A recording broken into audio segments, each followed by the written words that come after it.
Right now. Right now. Start video. I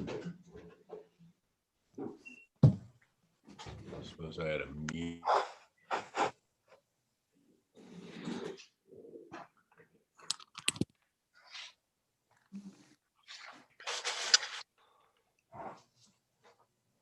Hi, Matt.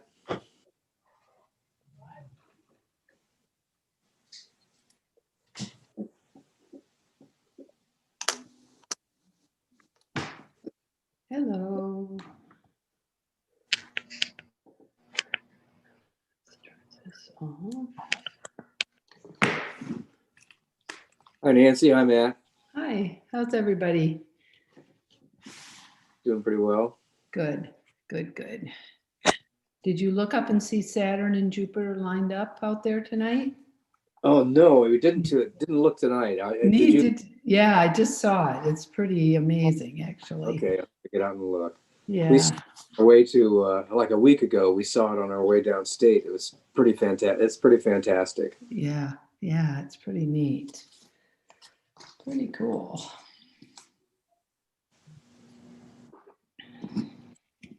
Hi, everybody. Hi, Matt. Hey, Matt. Matt. How you doing? That's Kyle's in.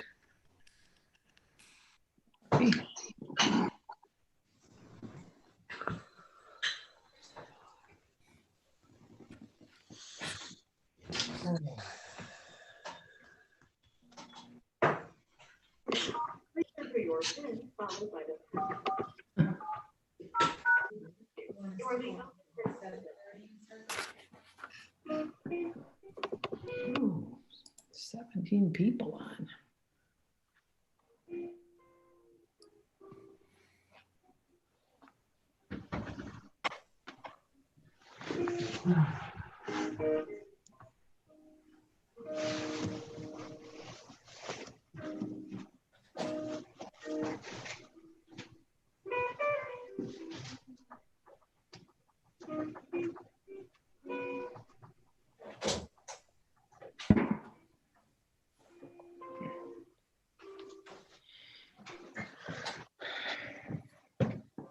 I like the jazz. Whoever has that. I think it's our phone connection in the city hall. It's Yeah, that our, is city phone. our elevator music. That's better than most. Yeah. I always thought it was Victor and his band. So did I. Hello, everybody. Merry Christmas. Merry Christmas. Christmas. Christmas, Denny. Can't wait till we can be in the same room together again. Yeah, Next year. that's true. Counting That's on true. Yeah. Matt, is that a portrait of you behind you? No, it's actually Svetlana. Oh, it's okay.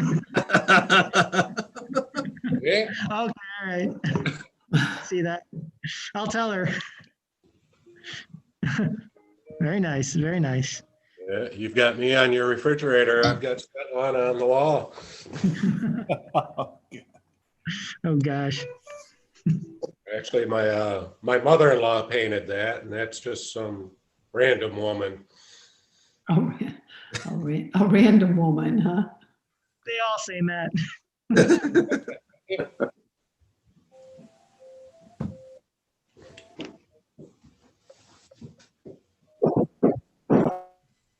Good evening, all.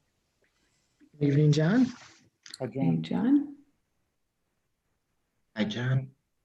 Hi, John. I like your lights, John. Oh, thank you. Yes, Kind that's of the best fun. Christmas tree in the city. Have you guys seen his Although lights? Kyle did stop by the other evening, told me that he'd received a complaint about our lights. Yeah, the problem I had was the airport called and they were afraid that a plane was going to try to land on Summit Street. Oh, dear. It could probably land on the spillway. That would be an adventure.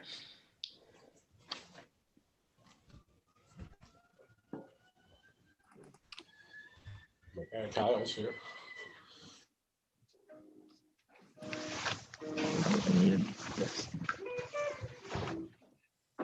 Andy, what I'm gonna do is take this, no one's gonna call. Probably so. This way. And if someone calls, we just. Yeah. If someone calls, we just. Yeah. But you can hear it from the-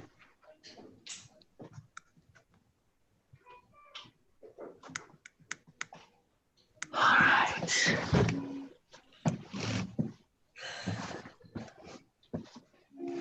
All righty, my machine says it's 7 o'clock. Everyone's here. We can call this meeting to order.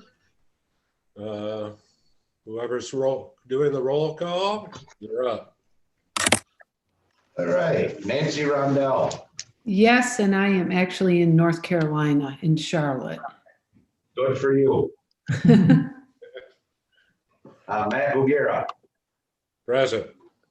John Cops, Here. Al Dyka, Here. and John Leo. And I We have a quorum. just want to confirm that those last four, you guys are all in Harbor Springs just for the minutes as the state law requires. Yes. Correct. Yes. Hey, John. All right. We need to approve the minutes from the open session of the December 7th meeting. Any changes, revisions? I read through them and they looked okay to me, so I would make a motion to approve. I have a couple of quick things. One that I think is a typo. It's on page 12 of what you sent us, Victor. That was the way I could see. You've got it under the DDA. The year is 202 instead of 2021. Is that, oh, There it is, right okay, there. that's the minutes for December 14th. We're on December 7th minutes first. What's that? We are on December 7th minutes first. These minutes are for December 14th. Oh, I'm sorry. Okay, sorry. We'll do it one at a time. Yeah.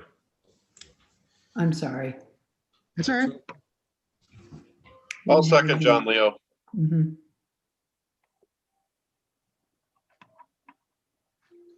Okay, we'll start out our string of roll calls for the evening. Al Dyka, Yes. John Cops, Yes. John Leo, Yes. Nancy Rondell, Yes, and Matt Bugera. Yes. Motion carried. Excellent. All right, on to the closed minute sessions from December 7th. And those weren't in your packet. Uh-oh. Those were separate. No, those were separately emailed. Yeah. They're not in this packet. Yeah, I read through those. I didn't see any problems with anything. Nor did I. So is that a first and a second motion? I believe it was. Perfect. John Leo, Yes. Matt Bugera, Yes. Nancy Rondell, yes. Al Dyka, Yes. and John Cops. Yes. Motion carried. Excellent. And on to the minutes for the December 14th meeting. So Nancy, I got your first one here under D, the 202 Okay. should, Yep, I'll should just have highlight a that one. one. Yep. And my other comment was on page, well, this, I hope I'm on the right one. This is under boards and commission, where we had the discussion about, let me see, I'm watching what you're doing here. boards and It commissions. was, yeah, it was page 9 of the thing that you sent us, Victor. So maybe that's- I've missed it. Okay, it's not a big deal if I missed it. That's fine. It's under the boards and commissions where I recommended that having a week or two in between for voting. Yeah. Mhm. But have we already okayed these? Because it's not a big deal. Have we already done them? We have, yes. Okay, Sorry. leave it be. No, that's my fault. That's fine. That's fine.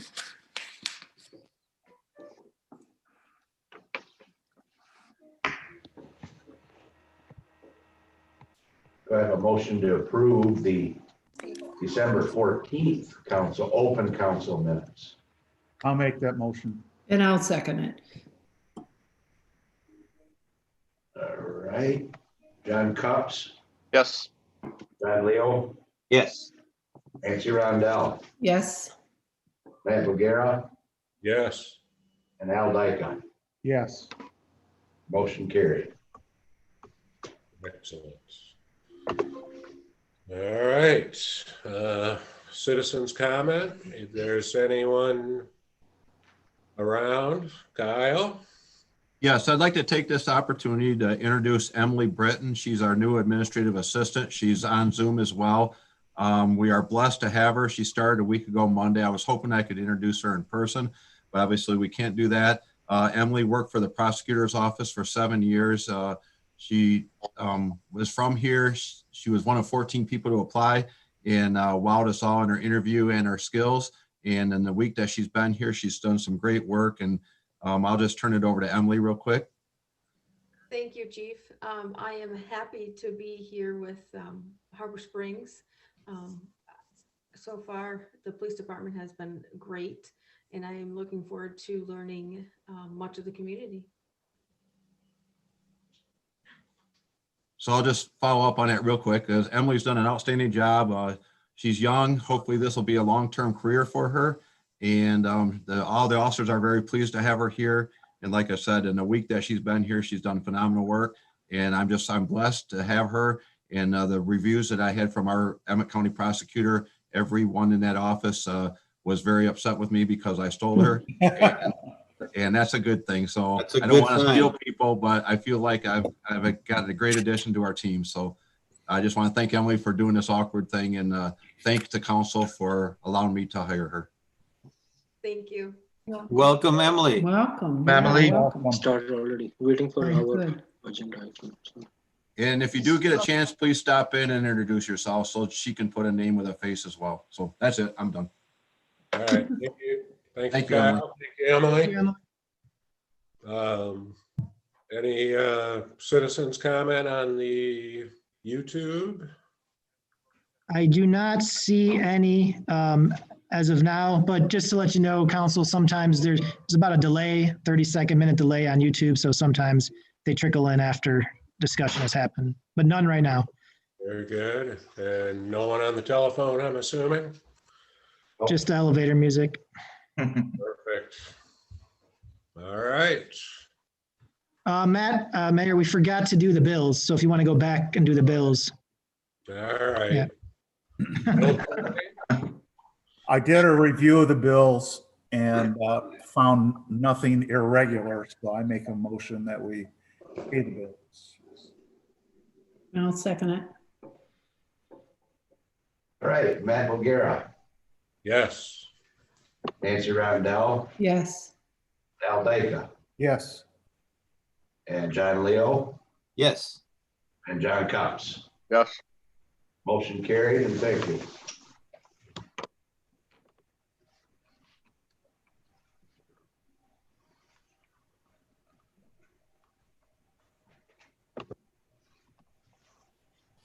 All right. And we've made it through all that. No citizens comment.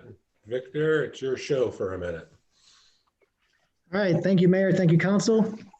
First item on the agenda is the approval of the 2021 to 2026 Capital Improvements Plan. Council discussed and reviewed this at our December 14th meeting. There was a couple minor changes, which including the tree grate project for 2021. And based on the Planning Commission's recommendation, having Judd Hill Wall appear on the CIP. And we decided to keep the boardwalk repair for 2022 as we do this land acquisition grant and then shift toward a boardwalk grant application in 2021 for hopefully a project in spring of 2022. So what you see before you is just the revised capital improvements plan. And all we need is a motion for approval unless there's any other comments or additions that council wants to make. I I think it was a really good discussion. Thank you for making the changes, and I would move to approve. And I I'll would second. second. All right, Nancy Rondell, Yes. John Leo, Yes. John Cox, Yes. Matt Boogera, Yes. and Al Dyke. yes. Motion carried. Thank you. Item B, along the same vein there, at December 14th meeting, we reviewed the 2021 proposed budget as well as a 2020 amended budget. We held a public hearing, and really the major change was for the city staff to include the $100,000 for the tree-based project, as well as some minor adjustments in the wages for the fire chief. And we reflected those in the amendments to the budget. Before you, you have two resolutions. One is a resolution to adopt the 2020 financial plan and budget document, and the other is a resolution to adopt the 2021 financial plan budget document. And I'll ask the clerk if these are two separate or just one. Well, I did a little research today, real briefly, and I think if everybody is on board, we can do one motion with a first and a second and roll call, providing there's no discrepancies between, ayes and nays. Otherwise, we need to do two separate roll calls. And so, yep, so I think we can do that one roll call. And Mayor, it's up to you and the council if you want to open this up to any more public comment. But we did have the public hearing last Monday, so it's up to you. Yeah, I don't think there's any reason to do public comment again on this. We've all been through it. And say it all looks good to me. Numbers look good. So I will make a motion that we adopt the amended 2020 budget and adopt the 2021 proposed budget. I'll second that. I'm sorry, did I hear a second? Yeah, that was John Leo. Leo, okay. Nancy Rondell, Yes. John Cox, Yes. Al Dyke, Yes. Matt Boogera, Yes. and who do John Cup. John Cox. Yes. So many roll calls going and you're trying to do a random order and sometimes I forget who's out there. I can't believe you'd forget about me after all these years. I tried for decades, John. Blocking, John, he's blocking. Kyle, did you have your hand up for a reason?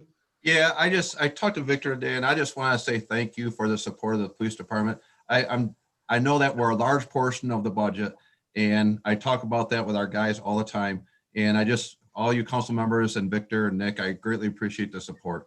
We will do our best to try to maintain our budget, but I know we don't take it for granted, and I don't take it for granted. So I just want to say thank you. You always do a good job, Kyle, in looking out for the city's assets, but I don't think the budget included another bullet. I got 3 more months and I get my 4th bullet. Okay. But thank you very much. Thank you. Thank you, Kyle.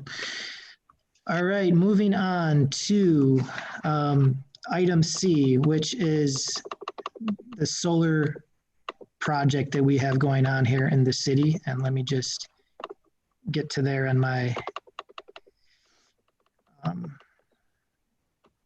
packet here. It's a large packet, so I'll get there soon. All right. So the goal here is to select a solar bid for the solar panel project that we put out to bid probably about in October. So for the past year or so, we've came to council a few times with proposed different proposed project. And we finally settled on the project for solar panels at the firehouse, the fire hall, the skate park building, and the Josephine Ford Park building. We put that out to bid. We got 4 bids back. We received 4 bids from contractors. I believe most of them, if not all, are present on this Zoom meeting tonight. We had one bid from Nova/HSE, Harbor Springs Electric. We had another bid from Utopian Power Home, as well as Solar Winds. As you see in the packet materials, I created a little table there for y'all as well. There's a lot of variety in a lot of the different aspects of their proposals. Most of the companies came in around relatively same price, so around the $140,000 to $145,000 mark. Utopian Power came in at about $119,000, but we broke down the costs in different ways. So you see the total cost of the system, and then we did also a cost per kilowatt. That's a way to measure a more accurate picture of how much it costs for the power. And we also did, the companies had estimated annual kilowatt hour production. We also included a cost breakdown for that. Some of the companies included labor costs, and then they broke down their costs per building. They also included their warranties, the size of their systems for each of the buildings. Then we have some generic information like the location of the companies, where the panels are manufactured, the types of panels, the types of optimizer and inverters that they'll be using, their timeline or schedule for the project, and some other things such as whether they're using subcontractors, estimated or expected return on investment, and post-installation services, et cetera, et cetera. So we had a pretty difficult job here of staff of trying to evaluate these bids. On one hand, we haven't done a solar project here, so none of these companies are familiar to us in the sense that we haven't worked with any of them before. So when we typically have a road or sewer or water project, it's mostly the same companies, applying or bidding for these, and we're familiar with their work and we know them, and et cetera. So that was one thing that made this a little difficult. Another thing is that there's such a variety in what they've presented in their applications. And also another aspect was not many of these companies have, well, I should say just in Northern Michigan, solar is just kind of starting to get bigger here. So while there is, maybe Traverse City area and some areas more south of here, some more solar projects, we're still just starting to pick up on solar projects here. And so not many of these companies have a lot of work in this area, although the companies have work elsewhere as well. Not to say they don't have any work here, but you can see in your application which ones have worked here and which ones haven't.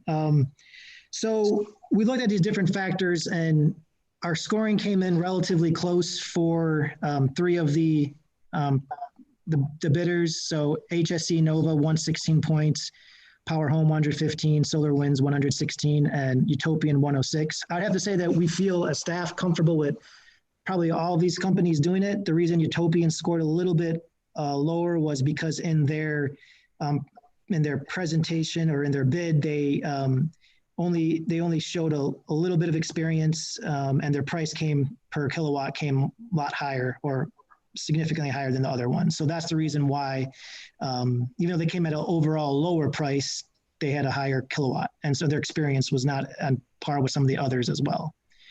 But when we were looking at all the different things that our bid requires us to, our proposal evaluation procedure requires us to look at, there was a big difference in some of these things. So for example, for location, some of them are located in Michigan. For example, Utopian Power is based out of South Lyon, Michigan, and Solar Winds is based out of Traverse City, whereas Nova and Harbor Springs Electric, they're kind of split half and half. So the design team Nova is based out of Novi, while the actual installer, Josh Gino of Harbor Springs Electric, is located in the Harbor Springs area. So, and Power Home, for example, is a national company located out of Maine, headquartered in North Carolina.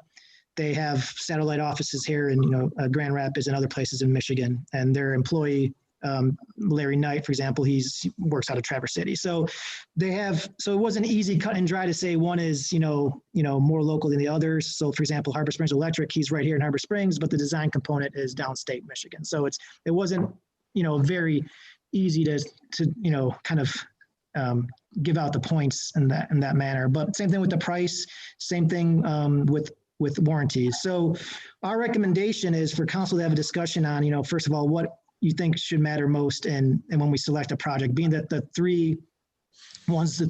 high scoring ones all are relatively between the same cost range, between $140,000 and $145,000.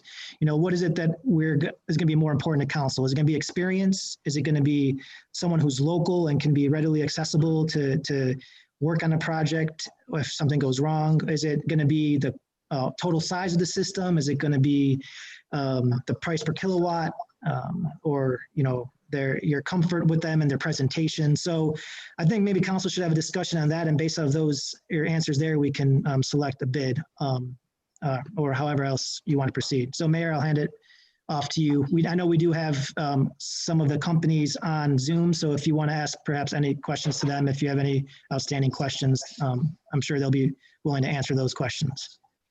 Perfect. Yeah, I say probably the first thing, I don't know a lot about solar power.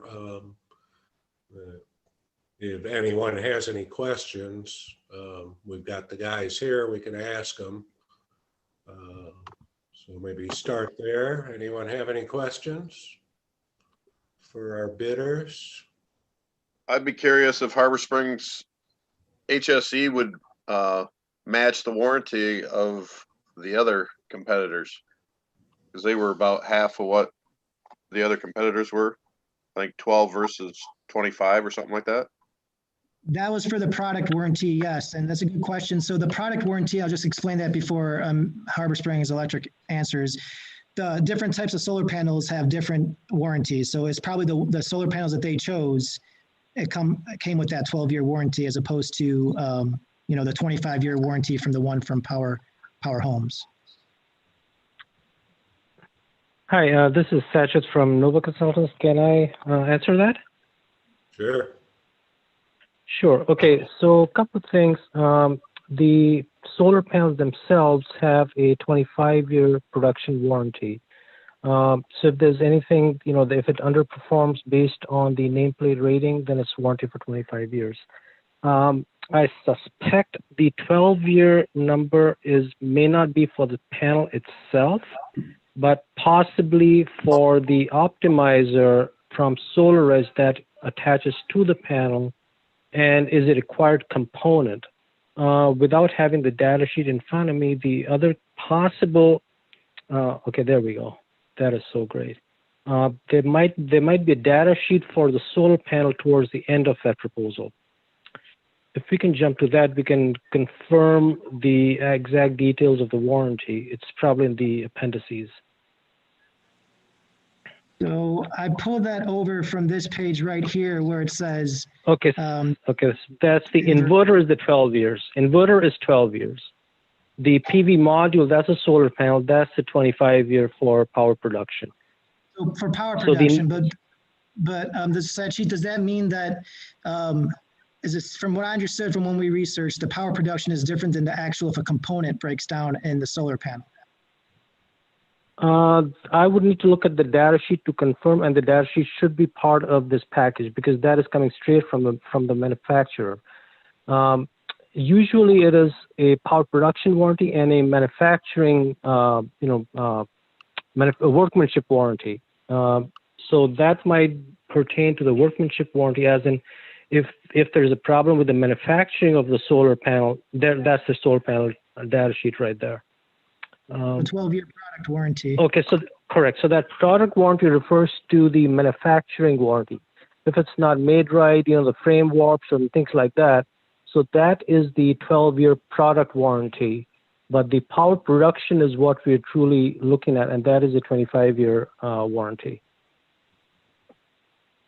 And in all fairness, once it's installed and it's producing well, it has no moving parts. So it's highly unlikely that over the period of 25 years, you'll find a manufacturing defect, in year 15, because if there's something wrong, it's going to show up right away or towards the end of life of the solar panel. But just for a comfort level, the manufacturer does offer a 12-year product warranty against manufacturing defects. and a 25-year power output warranty. That's all I got. Thank you, Suchit. And John Cups, just from our research and our talking with other experts, there is a difference between obviously the product warranty and the production warranty. The product is actually, if something breaks down, for example, at year 15 in the product, then it's not under warranty if it's a 12-year warranty. However, if the product is still, nothing breaks down on that solar panel, and at year 23, if it's not performing up to what the warranty says it would perform up to, then it's still under warranty for that, but if a piece breaks or something goes wrong with the solar panel itself due to a manufacturing thing, then it's not under warranty. We'd have to pay to replace that. So that's the difference from our understanding and product warranty and production warranty. Okay. Yeah, I was just, doing line item, looking, comparing everything, and that was just something that jumped out. So I had the same question. And you're absolutely right. The 12-year pertains to the manufacturing defects. Right. Yeah, I say my experience, anything electronic like that, it's going to break in the first 6 months, or it's going to work forever. So I don't know if that's such an issue. What we've typically seen in these kind of instances is from a quality perspective and if you track the warranty, we typically experience what is known as a bathtub curve. In other words, something's going to fail right at the beginning or towards the end of life. If you get past the first few months or years, then you're good until the end of life. So your experience with your electronics is perfectly in sync with what we've seen with solar panels. Okay. Anyone else have any questions? Well, this is Forrest Cohn with Utopian Power. I'd like to speak on a couple of things, if you don't mind. Sure, that's fine. Thank you for taking the time to review our proposal. And fortunately, it doesn't look like we're necessarily scoring too well, but I wanted to explain how we got to some of these numbers and what the system looked like to us, and also kind of challenge some of the other, think through some of this other stuff that's been proposed. And we did have a chance to visit the site when we were working locally in Lansing, Michigan with the DNR on a pilot program over at the State Fish Hatchery in Odin. And we came out and measured the roof spaces and some of the buildings and took a look at what you can actually fit up there while staying within code. And I would challenge pretty greatly getting some of this quantity on skate park and the Ford Park, and also doing that in an efficient manner. We took a look at using the south side of the buildings, which is what you're gonna really always want to do, and some east and west as well, and really utilizing the federal code requirements off of ridge lines, valleys, and the edge of your roofs. I don't see how some of these numbers are going to get up that high into some of those larger scale items. And so, we really wanted to give you a realistic look at what you might put up there. And one of the requests in this RFP was to maximize your actual value that you get out of this. And I think you'll see in our proposal that it actually pays itself back a little faster because we want to optimize your solar production. So sure, you can stick panels up on every direction or up on the backside of that building, but you're really not going to produce much power on it. So in order to maximize your solar production, that's kind of what we aim to do. So looking at when you're using power, how you're using power, and really optimizing the buildings for that. So with the way that you buy power off the grid and sell back at a different level, I think you're buying it around 6 cents or a little less than that, 5.75 or something, and selling it at 9.5 or so now. And there's going to be an increase in both the price that you're purchasing at and also the price that you're selling it at. But anyways, when you're not using that power, it's going back into the grid and you're able to sell it back at an increased cost and actually what you would buy it for So it's a little bit of a unique calculation where oftentimes folks are reducing their cost and energy by purchasing it, where you're kind of actually going to spend more if you would, less if you were to purchase it, more when you get to sell it. So anyways, we also went out there and on that skate park, there is both on the backside and the front side some various skylights, and that second half of the roof off to the left isn't really ready for solar panels. It's got some issues with the shingles and they would need to be replaced prior to any solar installed on that. So that's why we broke it up like that. I think I kind of caught a glimpse of some of the others there that may have had that as a single roof line, and it's just not necessarily the case. So we put just up on the roof that would make sense.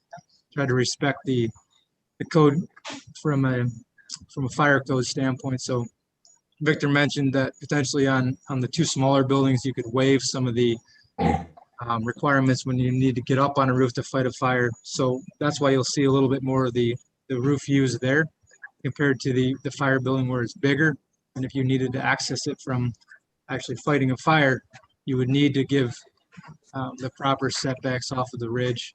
And that's kind of why we did that there. So I'm not sure why we came in at a higher price per kilowatt hour produced over the long run.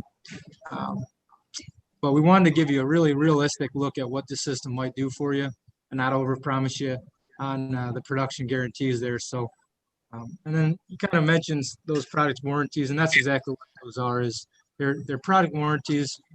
Hardware warranties are 12 years, and the production warranty is 25 years. So, as the other individual mentioned on the call, there's no moving parts in any of these components. It's all fixed state technology. And you're right in thinking that if you didn't see an issue right off the get-go, probably wouldn't see one for the long haul. So that's just a little bit about what we're doing. And we are a newer company. Sound like we did get a little bit a lower score for that reason, but we're Michigan-based. Started this year in 2020. We've already done a few projects for the state and others around the area. So we're excited to get going, and I hope that you might take that into account as you're taking a look at these projects. And you know, really, we took the time to come up and take a look at these buildings, and that may be why our system's smaller and potentially has some increased costs as well, because there's not some established things in the community for solar programs right now, and there's going to be some hiccups in potentially interconnecting this with the utility. We were working with the utility, or speaking with the utility manager while we're up there, and it sounds like it should be pretty straightforward, but that may be some of the additional costs that you saw in there, just a $5,000 or $10,000 type item where we anticipate the interconnection and working with the community to take up some additional time and setting up a program with you guys. So that's kind of where we're coming in at with cost-wise and system design. You can certainly jam up some more panels to meet some of those as big as possible type requests, but I don't really see that coming to fruition once you go to do this from a construction standpoint. There are some requirements that you have to heed on the roof space there. So that's kind of where we want to give you a real realistic look at what this might look like. So thank you very much. If anyone has any questions, please ask. Hi, Thank you Victor. for council. If I just may, so that's one of the things that we noticed when Lucas Nick and I were reviewing the buildings and these plans, and that's why we gave actually Utopian a higher score in familiarity, because they did come out here, they did they maximize, I believe, roof space, but also making sure it's efficient. So that's why we scored them highly for familiarity, because they did come here, they did, as did Solar Winds. They did, both of them came out and walked with the buildings and inside the buildings and outside with us. But yes, we did knock down points for experience because they are a new company with a few projects. So that's just the way our policy is set up for reviewing bidders. So Hi, Vic. the mayor, I don't know if you want to let the others also now speak, just like the others, or you want to have council members ask questions, or how you see fit. All right. Does anyone on council have any questions? Not right at the moment. I like the gentleman's concerns about not overloading the roof and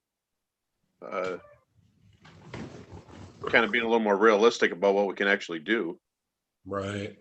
Yeah, no, it's, I noticed that when I was looking at the pictures, you know, they've got the least amount of panels compared to some of these other guys. They really, some of the other outfits really pack them on.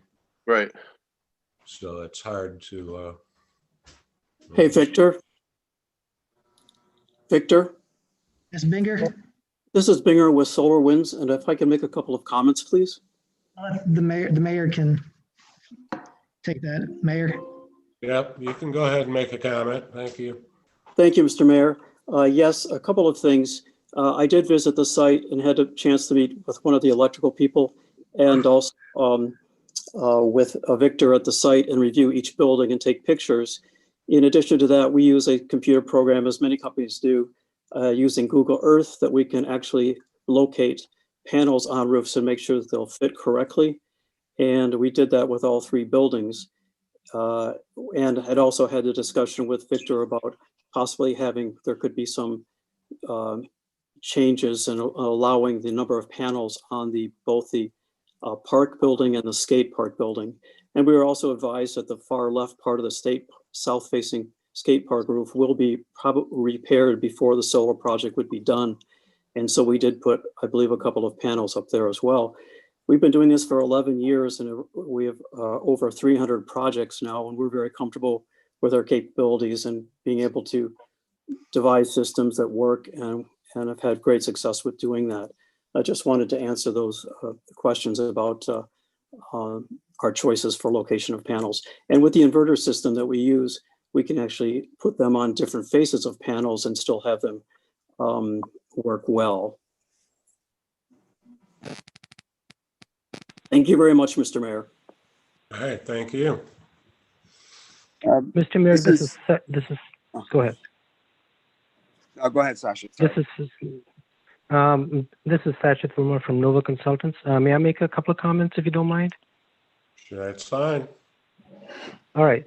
So a couple of things. One is that we have included as part of a scope of services in the proposal a structural analysis of all the roofs. So by our structural engineer who's licensed professional engineer in the state of Michigan with a PE license. So the roofs will be analyzed for structural integrity before we install anything, because we want to make sure the roof has the full strength necessary to take the additional load imposed not only by the panels, but additionally the resulting dead loads and live loads from snow, rain, wind loads, uplift, downlift. So we do a detailed structure analysis before we do anything or before we install the panel. So that is included in our scope of services. Number one. Number two, our local contractor, Harbor Springs Electric, Josh, he's extremely familiar with all these sites and knows the buildings. And therefore, I just want to bring it to your attention that we are familiar with the sites by way of Josh living, less than a few miles from these sites. And that's the reason we may not have requested a formal site visit. And you may not be aware that, Josh was already familiar with the sites, and therefore we did not schedule a visit. So, I'm just suggesting not to ding us on negative points or subtract points because we did not schedule a visit because our local contractor is already familiar. That's all I have. All right, thank you, Sasha. This And is Josh. Can I? Yeah, Josh, I'll let you talk. Just let me for a second here. Yeah, Josh Gino did give us estimate for the police and the city hall, I believe about a year ago. He came in and they kind of gave estimates and proposals for those 2 buildings, but then we switched from doing these buildings to 3 other buildings. So sorry, Josh, you can go ahead. No problem. So this is Josh from Harbor Springs Electric. I don't have too much more to add other than, we are also installing solar on City Hall in Petoskey. And I think one of the best things that as Nova and us have partnered together, what's really good for us is that we're here locally here. And so if there is any issues at all that do come up, we're right here. So I think that's definitely a plus. That's all I got. Matt? May I make one additional comment, Mayor, Well, if you don't mind? Mayor, I think we should get some order to Yeah, this. why don't you give us a minute? Some of the council members, I think, have some, or want to make some comments. So If I may, I have a comment. Victor, I mean, first, thank you for digesting the incredible amount of data that you received into an intelligible information in this table. Really, really useful. As part of the qualification of the suppliers, did you reach out to any of the projects that they've done previously to get a direct personal feedback on how they performed as suppliers? Yes, I have. I made reference calls, and from all of them, I've gotten positive feedback. I haven't received negative feedback from any of the references I called. Okay. And I know you phrased it that the city would feel comfortable working with any of these suppliers. Did you come away? I mean, at the end of the day, whoever we decide to work with, you and Lucas and the team are going to have to work with and be responsible for. Did you come away with the feeling that you could work more comfortably with any of them? I tend to lean toward more experience, and the two more experienced ones from installation and design aspect were, I believe, Power Home and Solar Winds. I do know Nova has a lot of design experience, and I know Harbor Springs Electric has been installing solar the last couple years, if I'm mistaken. But so I'm always comfortable with more experience, especially when they all come in the same price range. That's where I lean toward. But when we take our scoring policy, they score that way because we consider all those different things for our scoring. Obviously Harbor Springs Electric is located the install company is located right in the city. So that's, beneficial. And they had a better price per kilowatt, but they come toward the same overall price for the project. So, right. I lean toward more experience personally, but I also like to lean toward local as well. So it's a tough I one, agree. but It's tough. yeah. No, and that was an honest answer. Thank you. I just have a quick question about something excuse me, that I don't understand about the tax credit was mentioned, I think, under Nova. Can somebody give me an explanation? Nancy, yes. So Nancy, governments aren't allowed to receive the federal tax credit for projects. So the idea is that we could have a private company own the system, and they would we would pay them on a yearly or monthly basis, whatever it may be, how it's set up, until we eventually pay it off, and then we own the solar panels on our building, but they would get the tax credit. However, we applied for a grant, which private companies can apply for, which could give us up to $100,000. So we'd have to either forego one or the other. So we're taking the risk that we get this grant in February. We're hoping we do, but we may not, but we'd rather go that route than private company own this solar panels and try to get a tax credit that way. Thanks. I just didn't understand that. So thank you. And we did have a comment from the public, and I think it was addressed, but Tim Knapp did say this seems like a very complicated project.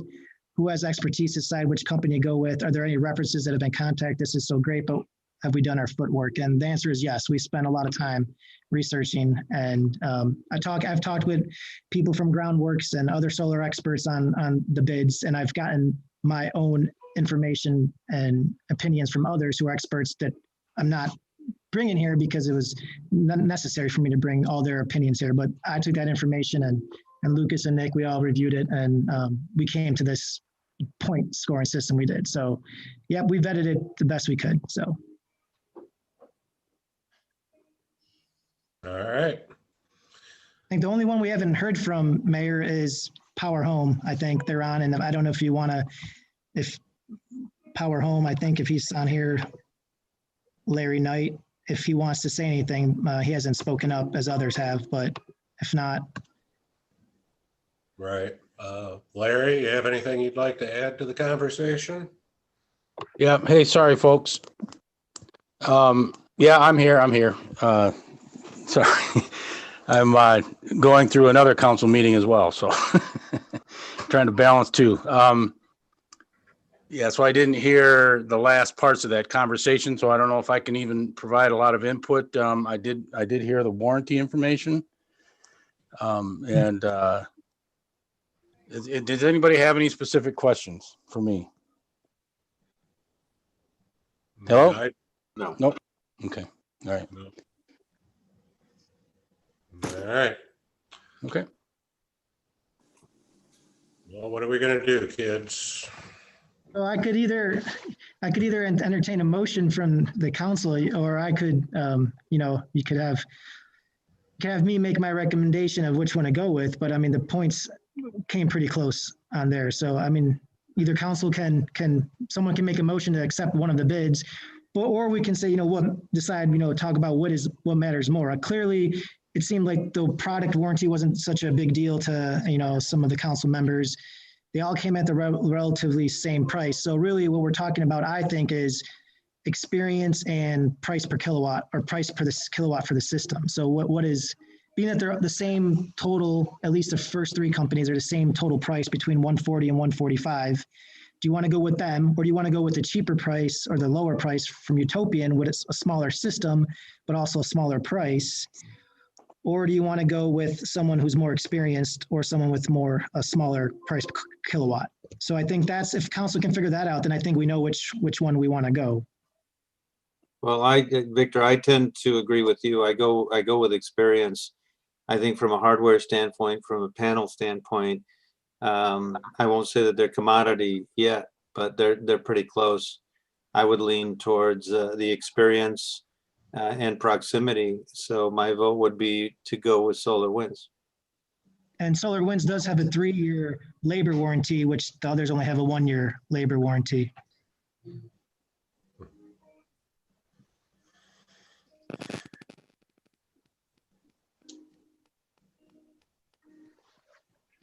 I don't know. Is that a motion, John? Well, I figured if there's no more discussion, then yes, I would move that we go with SolarWinds. I mean, again, you digested down a lot of data into the table, but I did read through all of the different proposals, data sheets, and just listening to feedback from the vendors today, I haven't changed my mind. I would go with SolarWinds. And I think if you're talking about a combination of experience and being relatively local, then, and they also came in the second lowest cost per kilowatt. If you're looking at all those things, then yeah, SolarWinds would have all those things you're looking for there. So I mean, and Victor, I didn't mean to preempt you. You kind of edged towards making a recommendation. I think we'd all like to hear what you think. I agree with, if I were to take if I were looking at all these things and just in combination, SolarWinds would be probably, because of that factor of the experience plus the cost plus the location wise. I think being out of Traverse City, they're relatively close, both the design and the install team. And they also, unlike Power Home or HSE, they even broke down what their labor costs were versus their panel costs. So the labor cost was $46,000, and Utopian also showed their labor costs as well. But for all those factors, I would say SolarWinds would top it off for me. But again, it's very, very close. I mean, as you saw with the scoring. It's a tough call. So John made a motion. Yes. I'll second it. Okay, and I will take a roll call. John Cox. Yes. Nancy Rondell. Yes. Al Dyka. Yes. John Leo. Yes. And Matt O'Gara. Yes. Motion carried. Great, thank you. And thank you for all the other bidders. Appreciate your time and appreciate you coming out and bearing this process with us. And I'll be in touch, Binger. Thank you very much. Thank you. Thank you. Thank you. All right, thank you. Okay, thanks, Council. I'm glad I could, have a discussion there with you instead of, just giving you a recommendation and just going with it. It was good to figure out what really matters when we're picking an installer, because it's gonna be our first solar project, and it's kind of important that we all know, what it is we're looking for. So, thank you. I like the idea with these guys too. It doesn't seem like they oversized the roof either.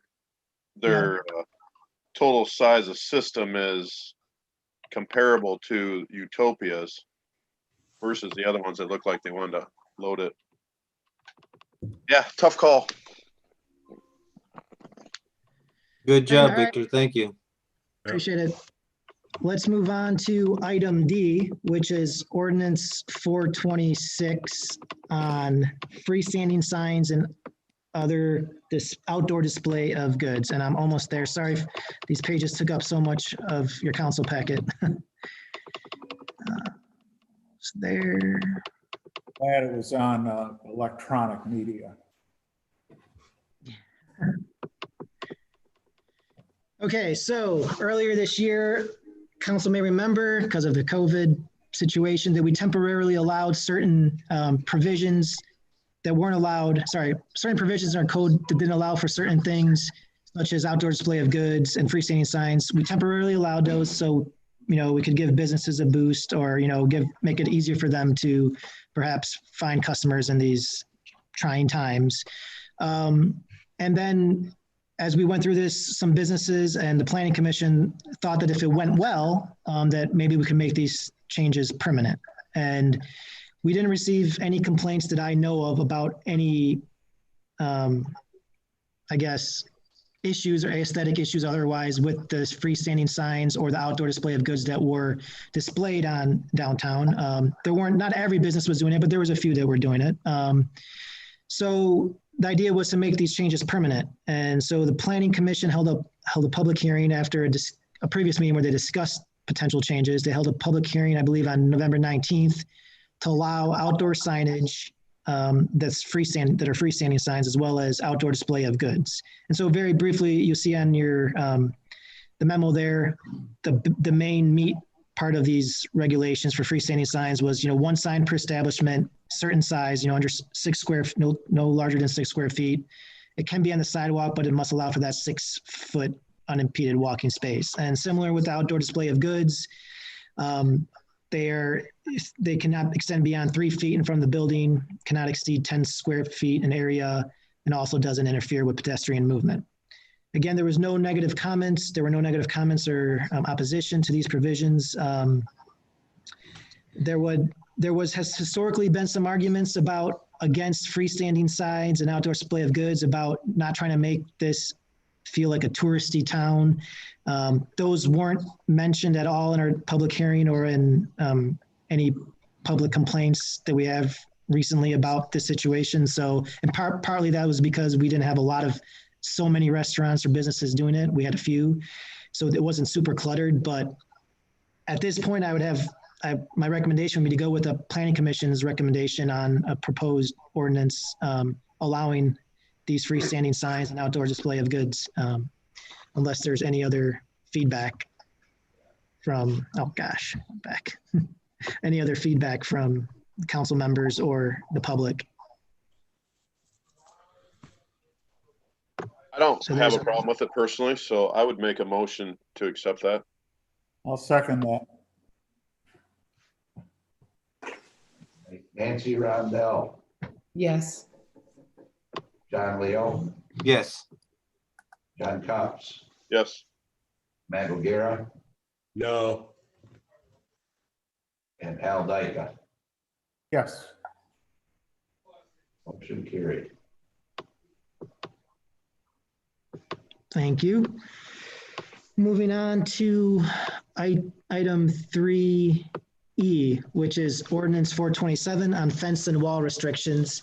Some of you may remember that this came out about because there was a wall essentially being built on a property that kind of found a loophole in our regulations that allowed them to build a wall or fence that was higher than our fence regulation typically allows because they managed to do it within the building line. So we originally had if you see this graph here, sorry, this chart, this drawing graph, you could build, all the way up to, you could put a fence in or wall in as high as you want essentially, or that meets the height limitations of the zoning district, as long as it's not within the setback. So what we did with this new fence and wall regulation is essentially say you only can build a fence or wall. Or let me take that back. So you can have no fence or wall that's taller than 4 feet or 4 feet in between the building line and the front property line. So now if you look at that picture, so here's the front lot line. If your building extends this is your building line, you can't have a fence beyond that's higher than 4 feet.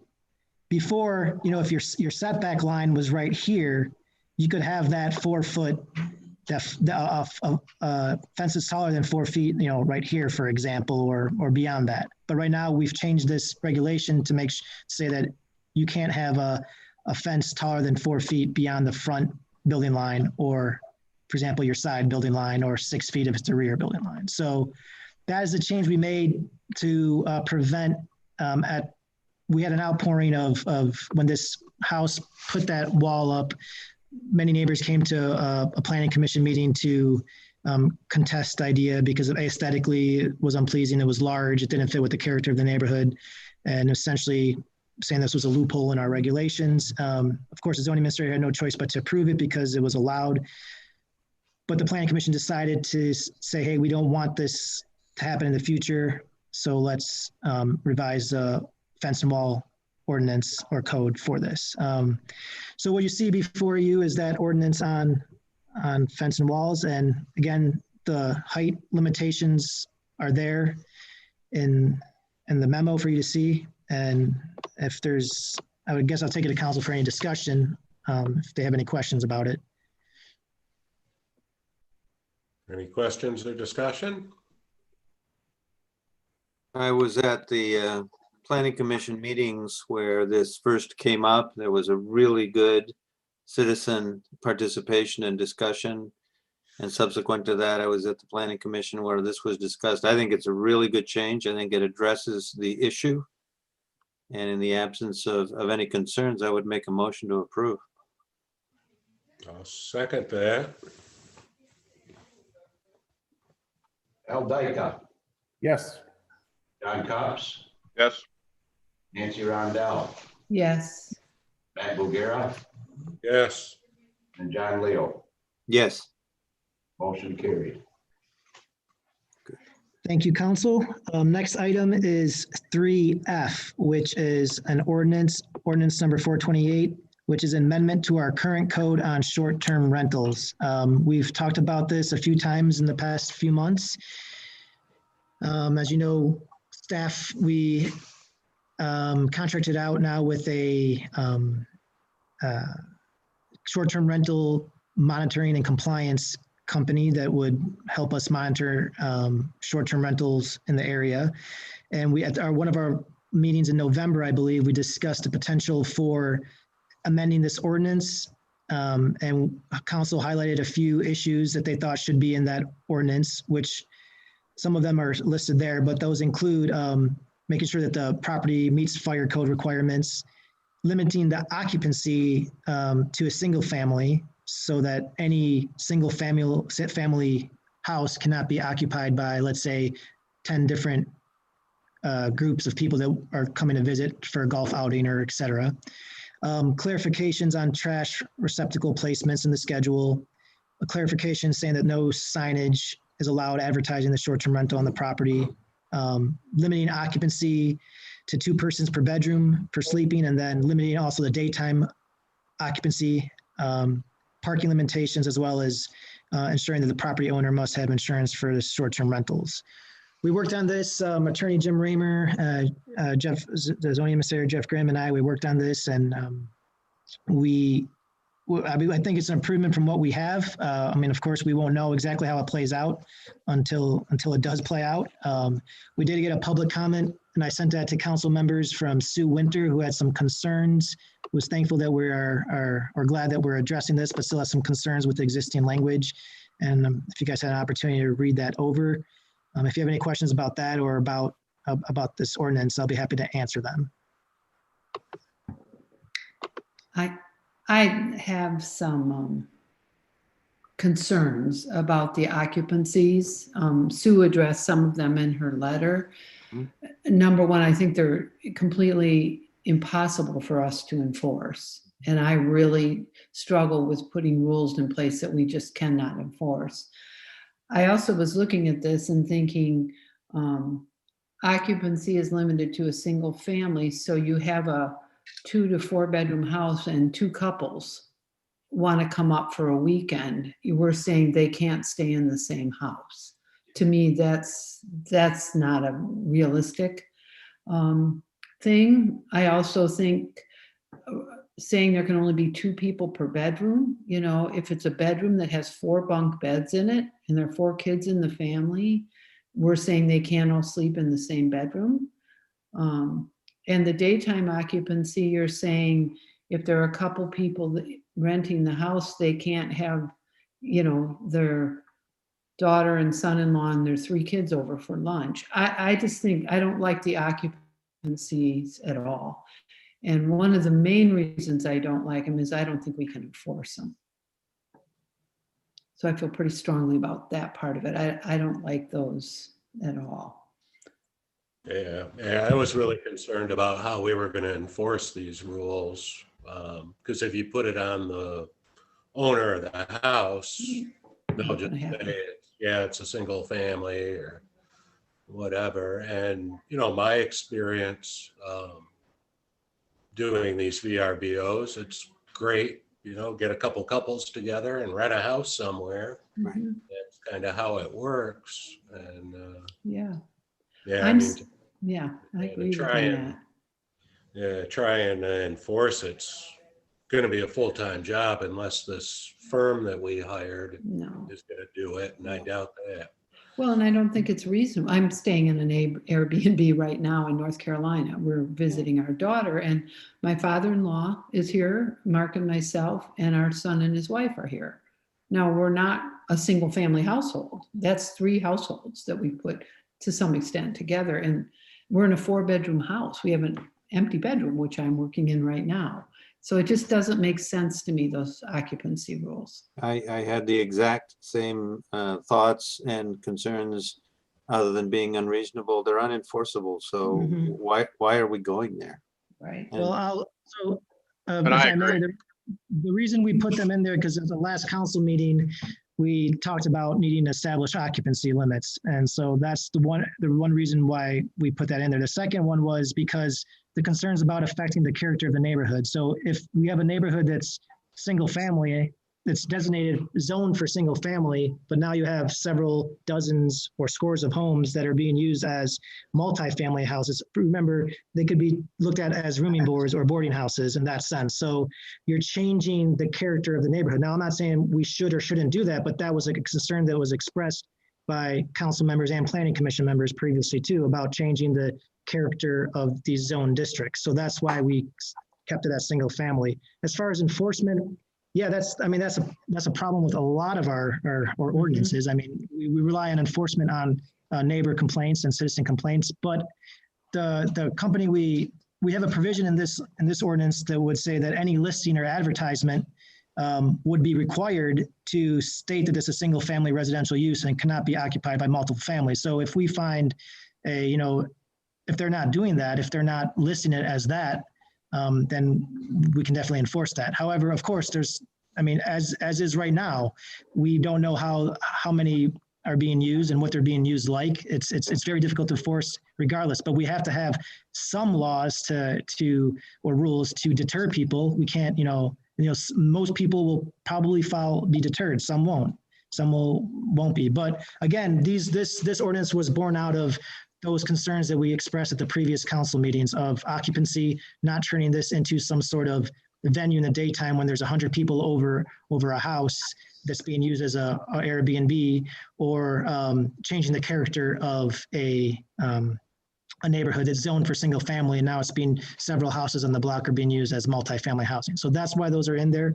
But if council wants us to change that, we can go ahead, but I would need a little more direction on how you'd want that to proceed, if we just want to strike those out, or change them.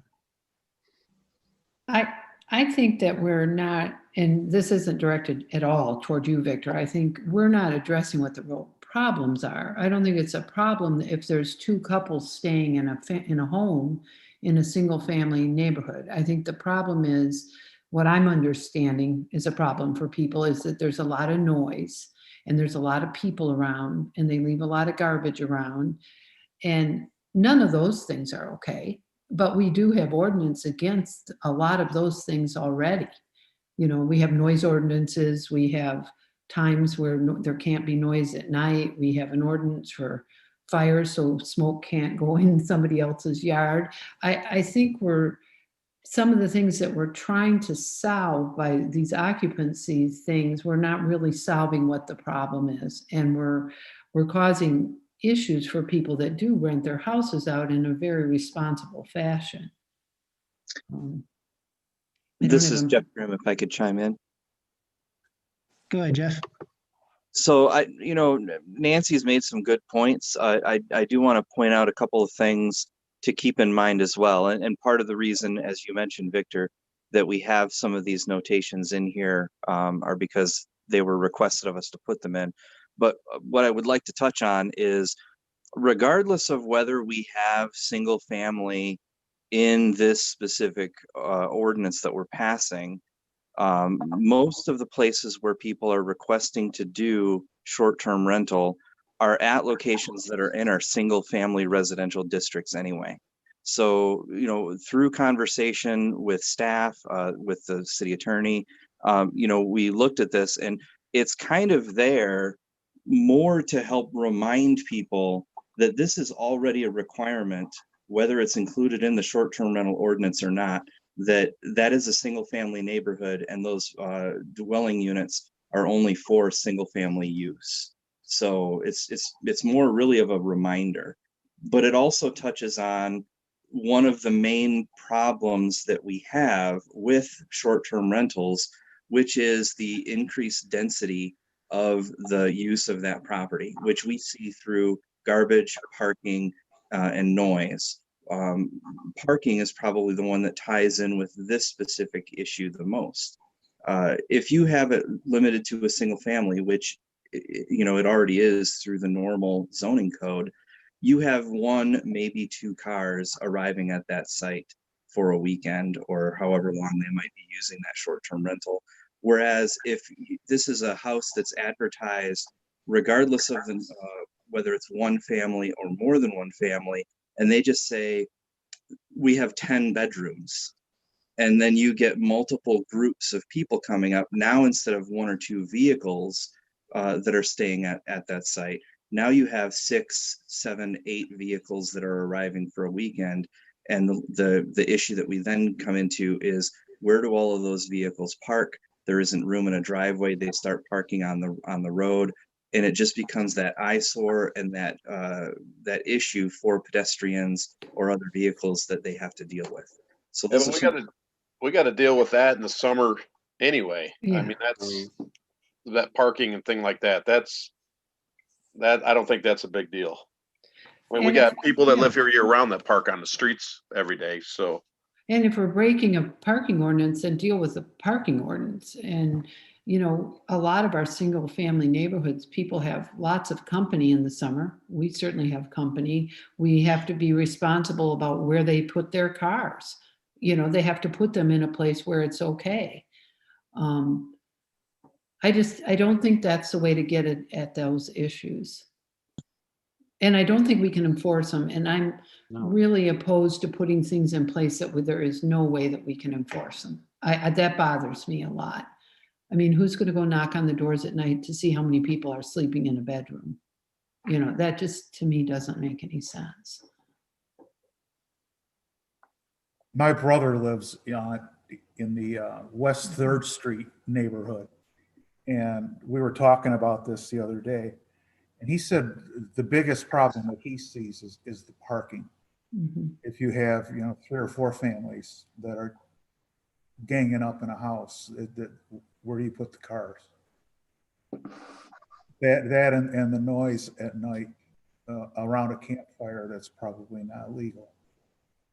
That would be the other issue that he sees from down on at his house. Al, when he says that he sees a problem with parking in all the cars, is that because it's preventing him from parking? It's plugging up this already narrow street. It makes just driving down there difficult, or else the people park all over the lawns, and he just looks kind of trashy, I guess is what he was saying. Well, we have some spaces in town that if we wanted to, we could encourage people to park and leave their cars. I know where your brother lives, which is close to downtown. So people can walk into town from there. So ideally, they could park their cars at the stadium, a huge lot that's empty all summer. I mean, I live across the street from it. There are never cars parked there. So, I mean, maybe something needs to be said that if your cars can't fit in the driveway, because I've stayed in Airbnbs where they say you may only have 1 car in the driveway, and here are the other places you may leave vehicles. Maybe we need to think about doing something like that about the parking issue. We do.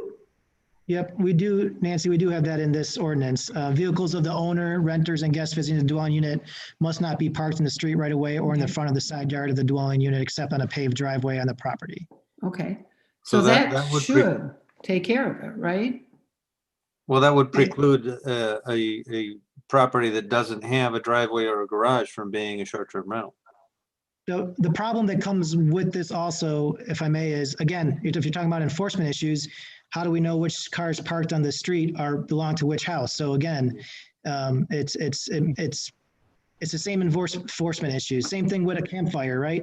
I mean, we aren't going to go, or police aren't driving around to find illegal campfires. We wait for neighbors to call, or noise issues. I mean, these are most every complaint we get, whether it's the police or through, aside from speeding tickets, they're essentially from calls into the staff, whether it's the police department or zoning administrator. So most things in this town, regardless of what they look like, are going to be citizens making a call in to the staff. I mean, so whether it's parking, occupancy, noise. So, I mean, I guess really, we could, the whole reason these are in here, again, is to be a deterrence, right? The idea is that not all, but many will see this language and say, all right, well, I can't do this. And many will respect the rule, not all, but many will respect the rule of the law. It's up on the property owners. Of course, if we get complaints, we do investigations, and we have a process in our ordinance, our current code about how we go revoking people's licenses. So if there's repeated violations, they can't have a license for it. So I mean, I get the concern of enforcement, but that's a general concern through much of our code. Most of it is based on citizens or residents calling into the city. And of course, the only way to enforce this is to have more aggressive code enforcement, which requires more resources and time. So that's, I mean, I don't think council wants us to be, overly aggressive on enforcement, going out there and knocking on people's doors. I get that, but language is in here, meant to be in here to deter people. But at the same time, these aren't easy things to look at, like with parking. There's things that are obvious, right? Trash and recycling is right on the property. You'll know when they're in violation of that, but parking, occupancy, who's going to go there and count how many people are there? I mean, it's unless a neighbor is sitting there, and we do have, some neighbors, as you saw from Sue's message to council and me, there are neighbors who are paying attention to these properties, and they are concerned about their character of their area. So changing from a residential use to a commercial use, which is, by commercial, they mean Airbnb. So you being used as a bed and breakfast. So now you're changing, the concern is you're changing neighborhoods that are generally single family neighborhoods into essentially neighborhoods that are bed and breakfasts. And that's fine. I mean, we have allowed them, the idea was to come back and make things a little bit more organized and a little bit harder for them to violate. And yeah, that's why we came with this ordinance. So if you guys want to instruct us to relook at it or take out provisions, we'll do that. But I don't know how reducing these provisions are going to make the problems go away compared to the problems. And Jeff, you maybe want to attest to this. A lot of different communities are dealing with this, and you know, it's really hard to enforce either way. Yeah, this is something that a lot of other communities have referred to as a pendulum. Right now, we have received a lot of complaints from neighbors of active short-term rentals, which, you know, kind of insinuates that we need to have more stringent requirements in place. The pendulum will eventually swing the other way, where we have less complaints from neighbors and more complaints coming to City Hall or staff from the people that own short-term rentals that we're being too stringent. And finding that middle ground where the pendulum swings the least amount, it may take a few times coming back and fine-tuning and adjusting this, but we can get there. Jeff, go ahead, John. Sorry, Nancy. Jeff, I think when we last had this discussion, it was discussed having, if we knew how many of each type of complaint we're getting, it would be really helpful to understand the magnitude, the severity of each one of these issues that we're trying to address. Do we have that? I don't have that right now. As we discussed at the Planning Commission, and I think you might have been part of that conversation, I am in the process of creating and starting a log where we will log in more detail the number of complaints, when we get them, what they're for, and providing that on a regular basis to the Planning Commission. And then we can also include a report to City Council as well for any issues that Council may want to keep apprised of. But at this time, I don't have anything specific. I think it's critical, especially when I like the pendulum analogy, because you're not going to please all the people all the time, and it will swing, and we're not there yet. The other, I think, topic that was addressed in the letter that we received is if we really do not want to affect the nature of the neighborhoods, limiting the number of Airbnbs is going to be a key element to doing that. Be difficult to allocate who gets to do it and who doesn't. That would be a pendulum swing to complaints from the people that own them. That's for sure. Yes. Well, if I may, just for argument's sake, to go along with Nancy's comments, I would say remove the daytime and the single family for now, and let's see which way the pendulum swings. I agree, John, because there's some really good elements in this proposed ordinance that clarify issues like trash and parking. Yeah, I like that idea. Well, I would just like to remind council that in our general restrictions already, that dwelling units in that area are single family, already. So removing that specific line from this won't change that unless we further change the zoning code to permit multiple families occupying a single dwelling.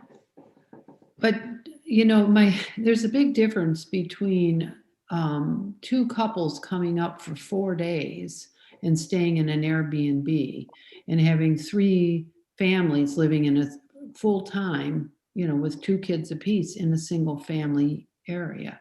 Right. And I think there's a huge difference there. I have friends come and visit, and sometimes they stay a week in my single family home with me. I have a 4-bedroom house. That doesn't create any problems for anyone. So I'm really, all 3 of those occupancy things, I think we should pull out of there. I like a lot of the other. The trash certainly needs to be picked up and all the other ones, but. You're making sense, Nancy. Thanks. Yeah, I would tend to agree with you, Nancy, but maybe keep the 2 per bedroom in there. Some kind of limitations. How are you That's gonna what I do- was thinking. How are you gonna do that, though? What if they have four kids that sleep in a bunk bedroom with 4 Well, beds in it? Nancy, like everything else, it's a suggestion. We got to start somewhere, and I agree with you wholeheartedly. But when it's written this way, John, it's not a suggestion. It's an ordinance that says you can't do it. I mean, The way we could, the only way we can enforce that at all is if we, on our application sheet, we ask the property owner to list how many bedrooms they have. And let's say, you know, they have 4 bedrooms. So that doesn't mean that means they can have a maximum of 8 people at the house. So if we get a complaint that there's, you know, a big party, 40 people there going on at nighttime, like at 2 a.m., then, you know, we could investigate and say, all right, you guys are clearly in violation of the 2 per bedroom. I mean, I don't think we're going to go there knocking on doors saying, do you have 9, 10, 11 people? I don't think that's intent, but that intent is if we do get a complaint, then we have something to enforce that with. Because right now there would be no way to, if we got a complaint and there was 40 people and it wasn't loud, but there was just 40 people there at one of these homes, I mean, we wouldn't have anything in here to enforce that. So that's the reason that's in there. And I'm not saying that I agree or don't agree with that's the right way to go, but that is the concern that was expressed again by others about the single family nature of the residential neighborhoods there. so the reason someone is calling and complaining is not because they're making any noise. Well, they may be making, but the noise might not be a violation of our noise ordinance. So people can make noise, but we have certain decibel levels that, you know, you have to reach to violate a noise ordinance. So different things bother different people. It's one of those things where the number of people itself is, because it leads to so many different things, is the reason for why people are complaining. Just the fact that there's 40 people there could be a complaint.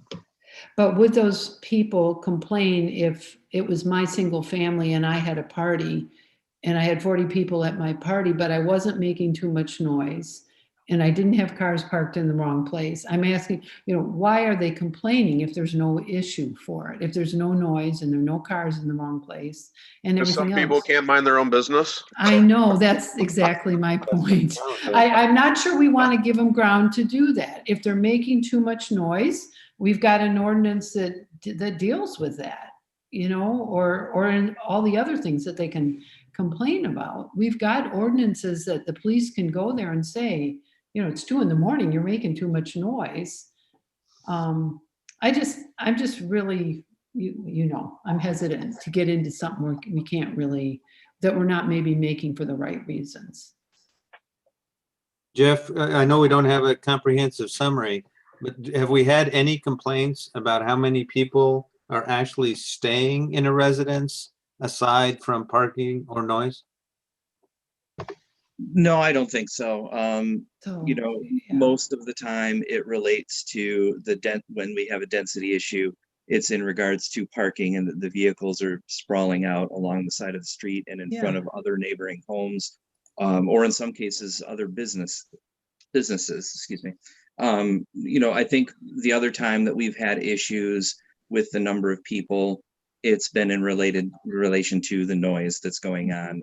The difficulty there is we really only have a noise ordinance in the evening hours. So if there's loud activity going on at, let's say, 2 p.m, we would have nothing that we could do about that.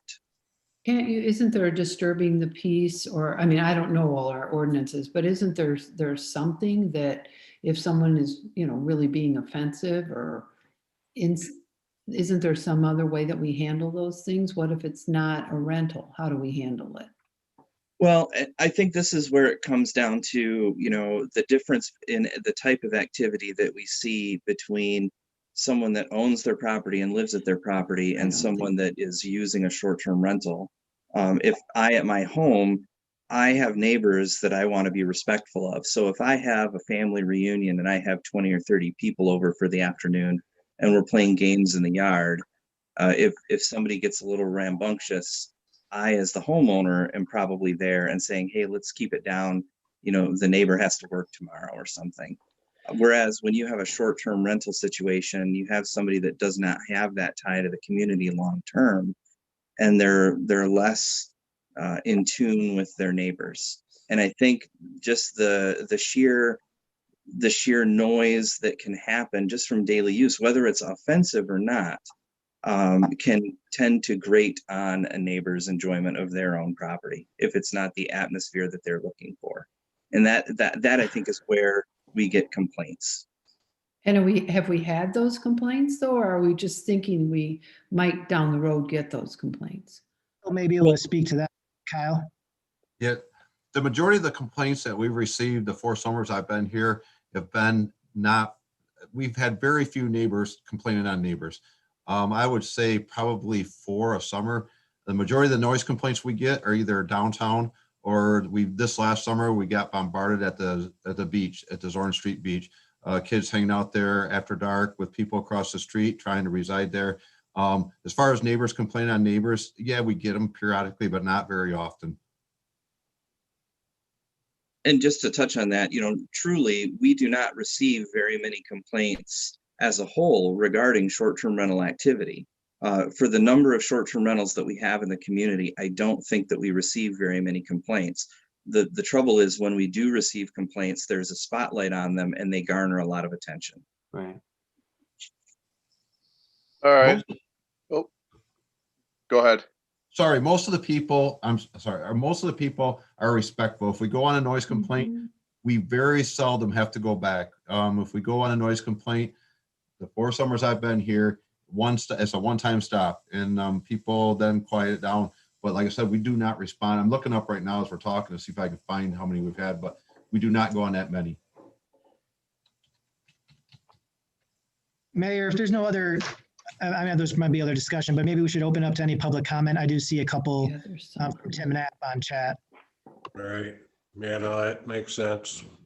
I saw Tim Knapp says, can we trial a rule with O'Kane multifamily or occupancy, but keep the smoke, trash, noise, et cetera, and then come back and revisit it and see how things pan out and get the pulse. How many homes have 10 bedrooms? Denny's has a suggestion there. Should we just have a total number of people instead of limited to one family or bedroom? Yeah. So those are the 2 comments. I don't see any on YouTube unless anyone else has a comment on Zoom.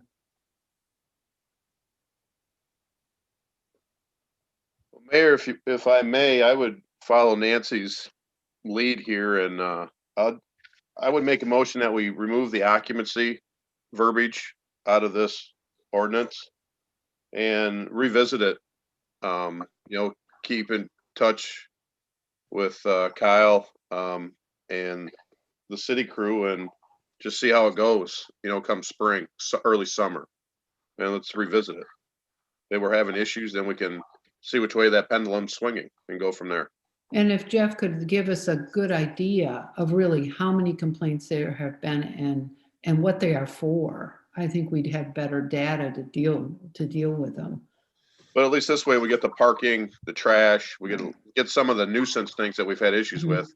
We get that taken care of. Agreed. So if that was a motion, I would second that. Can I clarify, Councilman Cups, you said remove the occupancy, but at the previous discussion, we also talked about removing single family. Is that to be included? Remove occupancy, single family, 2-person bedroom, and the daytime. Just those 3 occupancy verbiages there. That's what I understood. Okay. Could you say that again on occupancy? What is it that you would? Jim, those 3, the single family, the night limited to 2 persons per bedroom, and the daytime limited W occupancy. So you want those out, or? I would remove those for now. I would ask that we remove those, and then we can revisit it with some more data and complaint issues. Maybe the summer and see how things are going. Do you want us to come back with a revision to the ordinance rather than trying to just cobble it up tonight? I'll do whatever you want, but might be better have a clean one that you could look at, and maybe you'd be happy with it. Maybe there are other things you want to think about. Yeah, I think that'd be good to come back with a fresh ordinance. Okay. Instead of trying to amend this one. Yeah, I think it's all kind of tied together, so be better to kind of separate it and make sure it's unified when we come back with it. Very good. Thank you. Thank you, Jim. Thanks. Thank you. Mr. Mayor. Mr. Mayor. Yes, sir. Yeah, just real quick. We have 23 noise complaints so far in 2020. Of those 23, just quick looking at them, probably 15 of them are construction related. There's only, I think, 3 legit loud party complaints out of those 23. The majority of them are either down on Bay Street, somebody complained about construction down there, or throughout town. So the majority of them are just construction related during the daytime. So And that's it. Kyle, those 3 that were noise, were they rentals? Do you know? I don't know. It doesn't Okay. say in the call whether they're rentals or not. Okay. Thank you. All right, if there's nothing else, I'll move forward. Thanks for the good discussion, council. We can move Good on discussion. to item, oh, this is probably gonna be the toughest one, setting the 2021 regular meeting dates. You skipped over 3G. Mask. Yeah. Oh, yeah, I forgot about that one, sorry. That's all right. We can skip it. I was going to say thank you for doing that, John. Yes, 3G, adopt a resolution on mask wearing in the city. Yes, last council meeting, council members discussed the idea of 2 ideas. One was to adopt a resolution just simply encouraging people to wear masks and to follow the state orders, not going anything beyond what's required by the health department orders. And the second suggestion was to look at potential signage downtown for wearing masks. And we're still working on that second part with Director DeMoose from the DDA. But at this point, we're presenting to you a resolution on mask wearing that staff typed up here, and for you guys' consideration, discussion, or if you see nothing wrong with it, approval and adoption. Really, it just, again, as mentioned, it encourages people to wear masks in public, as well as to follow the health department orders.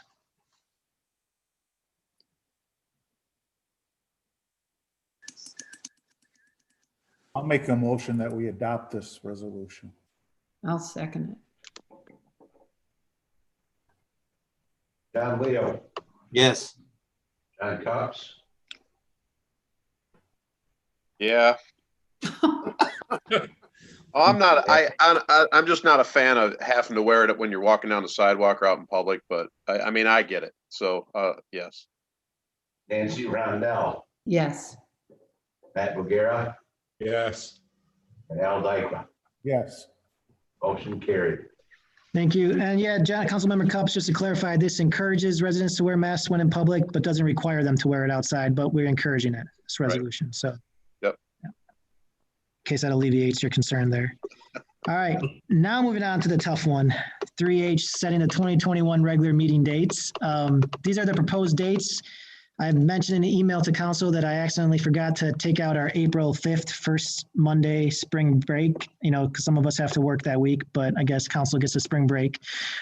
Just Oh, joking. boo-hoo. Oh, But yeah, so I would make a suggestion to set this 2021 regular meeting dates, but minusing that April 5th meeting date acknowledgement of Harbor Springs spring break. And again, as I mentioned in here, we did not cast a meeting for July 5th because that's technically a holiday for employees, the day after July 4th, because July 4th is on a Sunday. And September 6th falls on that first Monday of September is Labor Day, but we make up for it with that December 13th budget meeting. So. I would make a motion to approve. I'll second it. Last roll call of the night, maybe. John Leo, Yes. Maybe. Al Dyke, yes. Nancy Rondell, Yes. Matt Bugera, Yes. and John Cox. Yes. Motion carried. Thank you. Going to go straight to the 5A discussion on term limits. This was brought up, this is under boards and commissions. So this was brought up last council meeting on December 7th, I believe. The idea of When it comes to reappointing members or appointing new members, the process that council uses to determine, whether we should reappoint someone or appoint someone, I believe council member Rondell and others as well expressed just some concern that, we're just appointing people without knowing much about them or reappointing them. So one of the ideas was potentially doing a term limits on appointed boards and commissions. As you see, I put some pros and cons for you to see, and there may be more, I'm sure there are more pros and cons, but those are the main ones that I could think of in the moment where, the pros for having term limits is, you would inject new blood into boards, which could bring new ideas, could lead to a board that is more representative of the community as a whole, could erase the stigma in some residents' minds that a few people control important city decisions. The cons, the flip side is, smaller municipalities generally have difficulty finding members who will commit their time. And in Harbor Springs, and particularly Harbor Springs, almost 2/3 of our residents or our homes are non-permanent, non-year-round residents. So it makes it that much harder to find people to serve on boards year-round. For Harbor Commission, it's a little bit easier because they usually only meet May through October. So you just really only have to be here in the summer to serve on that one. But most other boards, it's harder. You also lose important historical knowledge on boards if you cycle through members too quickly. So that could be something.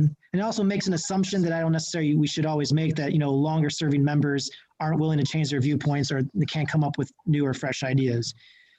My recommendation is not really to propose any term limits, but I think we should do, a more thorough job of vetting people when we appoint them and reappoint them. And I think there's, as I mentioned in this memo, several different things we can consider when reappointing or appointing someone. And one of those is the length of tenure, how long they've been on, but also their involvement with the boards and any subcommittees. Are they actively involved or are they just there? Historical knowledge and insight that they give at these meetings, their attendance and participation records, views on issues that council finds to be important, accessibility to the public and their involvement in the community, relevant qualifications to serve on the board. And I also think that council really should consider, two other factors and whether there are other candidates for the position. So, when it comes to reappointing someone, and we may say, that person's been on too long, but if there's no one else running for or wanting to be on, then, if we have term limits, that could make it hard to find someone. Also board diversity in the sense that, could not reappointing someone reduce the type of viewpoints that are on the board. And I mentioned that two of the things that really what a council should, in my opinion, look at when it comes to appointing or reappointing someone is, that individual's ideas and viewpoints align with council's policy direction. So one of it is a policy. Do they align with the goals that council has for the city? The second one is we always have to consider whether that person is capable of attending, understanding, and meaningfully participating in the board decision discussions. So there may be someone, for example, that agrees with you on policy issues, but they really lack any knowledge or insight into that specific or offer nothing new, for example, to that specific board, or vice versa. They might be very, very well in tune into the issues, but they might be in going in a total complete different direction than council wants to go with the city. And so there's a policy and then there's a practical matter for when reappointing and appointing someone. So I suggest, so again, my recommendation is not to go with term limits, but to really consider a lot of these different factors. And I know considering these different factors are going to involve a little more work on staff's end here to kind of bring some of this information to you, such as, how long they've been serving and, participation and attendance records. But part of it, other parts going to fall on council members, such as your understanding of how they've participated in board decisions and their involvement in the community and where their policies align with. So on our end, staff is, our goal is not to, tell you, who stands what on what policy issues and what direction they want to go. Ours is to administrate and manage the city. It's the council who should really be focusing on where these members' policy goals align. So with that, I'll open it up to council, mayor, for any discussion on that. And then we can move on to the open positions for the few boards. Well, I think that's very well put. I think Victor's point. So I'm sorry, I think that's a great analysis and recommendation. Yeah, Victor, thank you. I mean, I think this is a very good way to look at it as opposed to term limits. And those were my words. So I think this is a great way to do it. It just is putting more thought into it, really taking a look at who's on who's on commissions, and why we're putting those people on. I just think that's really important. The views on issues council finds to be important. I don't think this is saying we want only the people on commissions that feel the same way that people on council feel. But I think I understand where you're coming from on this, is that you want someone who's concerned about the city, is looking basically the same direction that council wants to go. So thank you for doing this. This is really a good document. Well, I appreciate that. And I would just like to say, we also, in a way, we do have, limits in the sense if a position is 3-year long term, they're coming up for reappointment. So that technically could be their, term limit, right? They have 3 years to serve and then they're up for reconsideration. So in a way, council can decide, thank you for your service, but we didn't, we feel like, you didn't contribute. I mean, you don't have to say it like that. I just feel like there's plenty of opportunities to reconsider someone. Agreed. Yeah, I think this is great. And yet, I think one more thing that will add value is to really make a concerted effort, all of us, to get the word out and encourage full-time residents to participate. Yeah. It's not easy. Matt mentioned it, it's a tough slog to get people both interested and willing, but we should really make an effort to do that. All right. So unless there's any further discussion, I don't need an emotion. Unless you guys want to go in a different direction than we've been going. I'm good with that. I think this is good. It's good. Yeah. Okay, then we can move on to the fun stuff and apply our new methodology to the open position. So we do have, as mentioned, that last council meeting, we have last council meeting we discussed, we had also DDA board members that we did appoint. But now we have 2 board of review members that are up for reappointment, Paul Kaplan and Linda Rockwitz. We have 2 Harbor Commission members up for reappointment, Jim Bartlett and Michael Esposito. And then recently, a tree advisory board position opened up. John Cupp Sr. has resigned from that. So I put there when the terms would expire, and also that we have no applicants for the board of review. It's not a shocker, but we also have 3 other applicants aside from the Jim Bartlett and Michael Esposito, who both expressed interest to continue serving on. We have 3 other applicants for the Harbor Commission, which I believe are Sharon Mihalik, Andy Potter, and Karen Stroh. I'm not exactly sure how to say her name.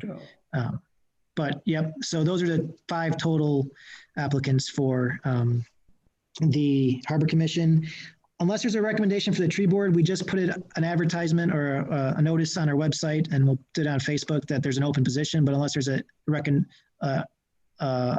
right now, we can wait on that one. But and as far as the board of review, my recommendation is, since there's no other interested parties to consider, with Paul Kaplan, and Linda Rockwitz, and then I'll let the council decide on the Harbor Commission. But I mean, obviously it's your guys' decision, but that's my recommendation. Victor, are Paul Kaplan and Linda Rockwitz, they want to serve another term? Yes. Okay. They do? Matt. I'm excited. Matt, Matt or Victor, wouldn't it make sense? The board of review is actually a 3-year term, and there are 3 people, am I right? And they're supposed to be staggered terms. And I asked Victor why both of these came off at the same time, because that shouldn't happen. Would it make sense to stagger that and get them back on 1 a year that comes off? I might let Jeff, if Jeff is still on, to answer that. I know Paul Kaplan came in the middle of a term. I think that's why. But Jeff, do you have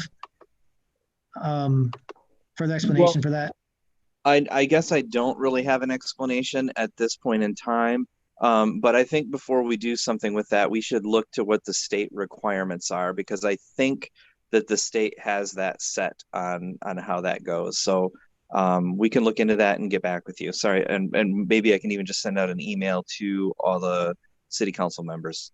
Well, I did read the bylaws, and it said 1 person was supposed to come off each year. And that's what caught my attention, is why are 2 people coming off in the same year? Because that shouldn't happen. Yeah, I get that. But before I answer that, I want to look at what the state requirements are regarding the board of review, because I know that there are some there as well. And I don't feel comfortable answering it because I haven't read up on that. And I apologize for that.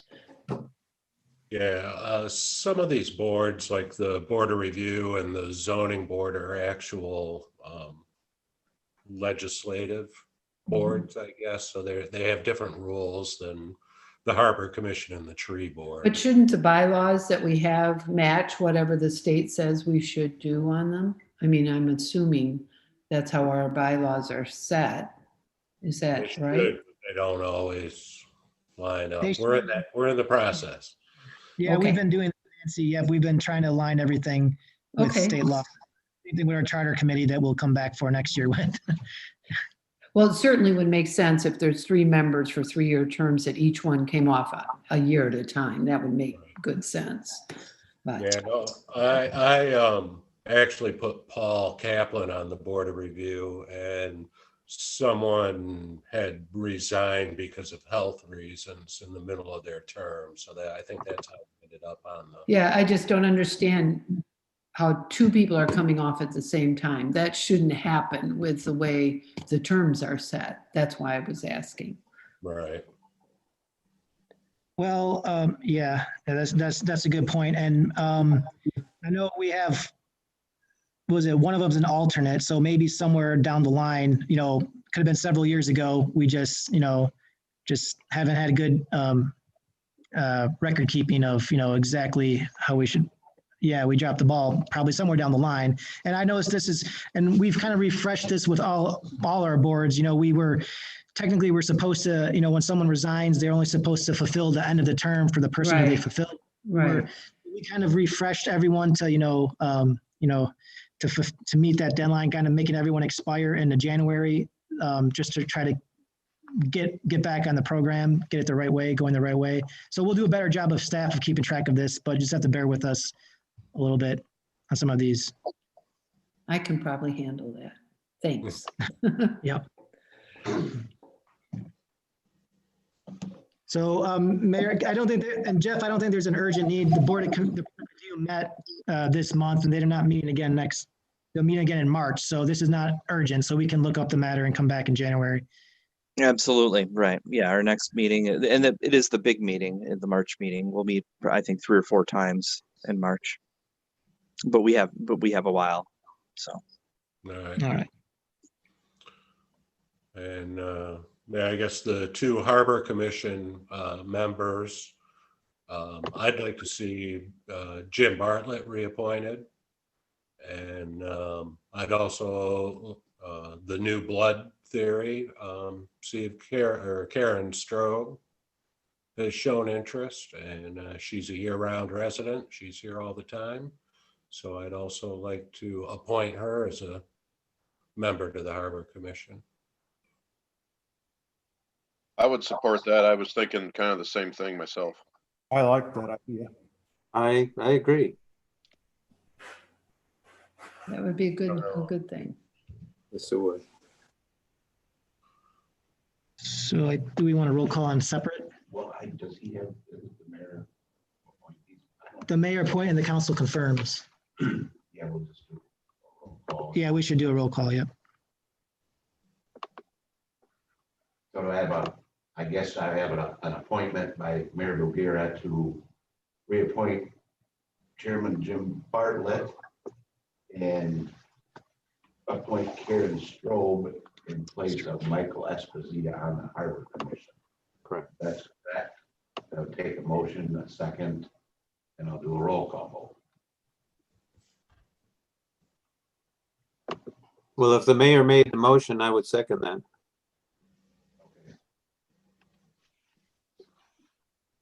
John Cops, Yes. Nancy Rondell, Yes. Al Dyka, Yes. John Leo, Yes. Matt Bogira. Yes. Motion carried. Okay, thank you. And then Mayor or Council, was I right in saying that we don't have any recommendations for the tree board yet and we should keep on advertising that?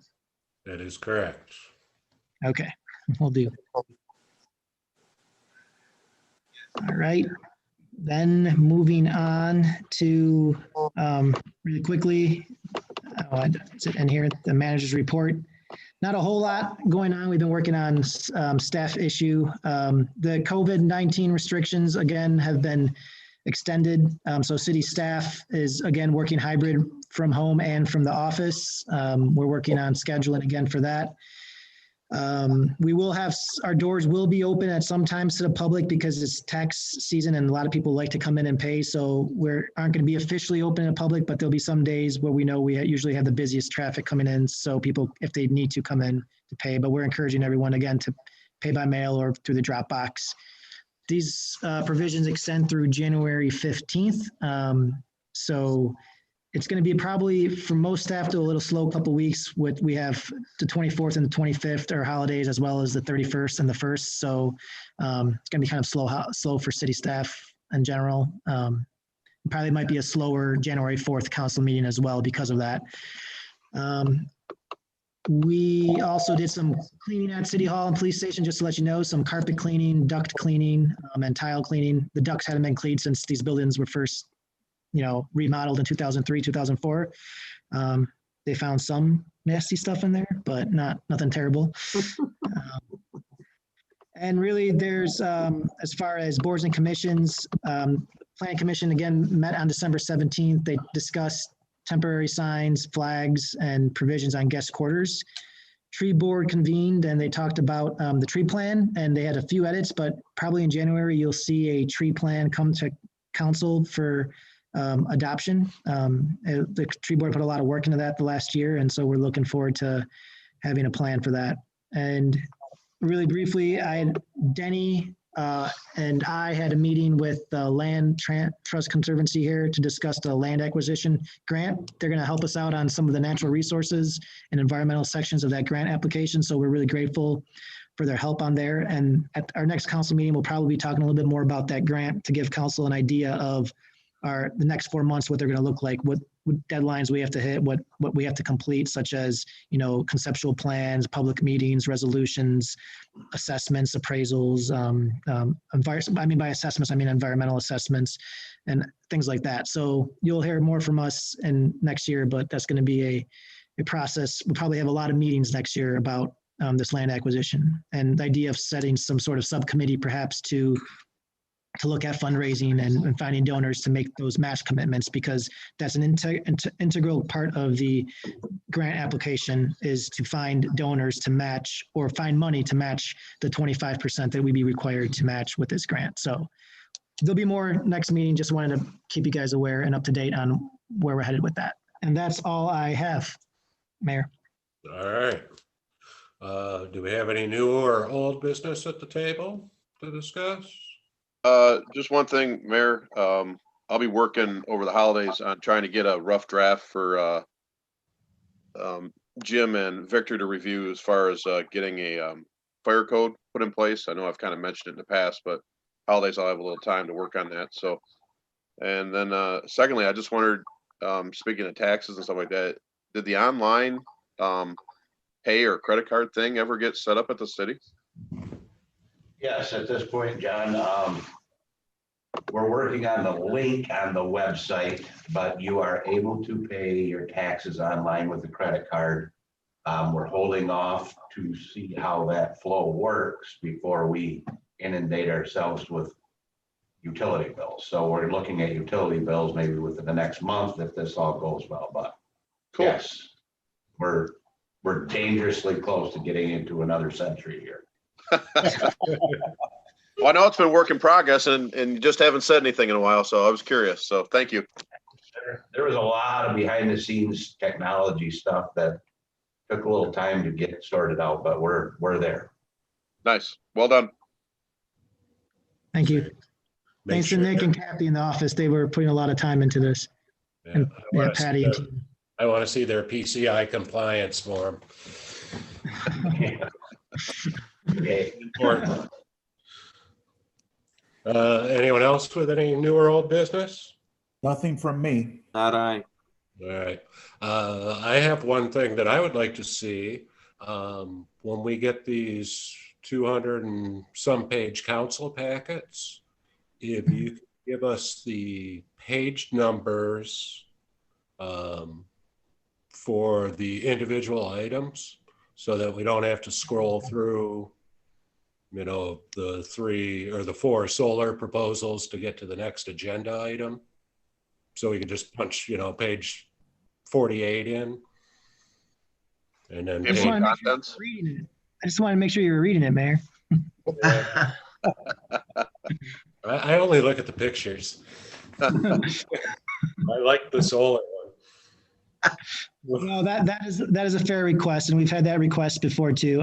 So I'll make sure to give you guys an indication of where they start at. You do a great job, Victor. I mean, Yeah. very, Oh, you no, really do I a was great going to job, say so. thank you for being so transparent and including all the information. There should be a relatively easy way in PDF to create an index that you can reference just to go to whatever section of the PDF you want to go to. You can bookmark. It's called bookmarking. It's pretty easy to do. Yeah. It's a great tool. Okay, that was my only thing. And that's a tool from last century.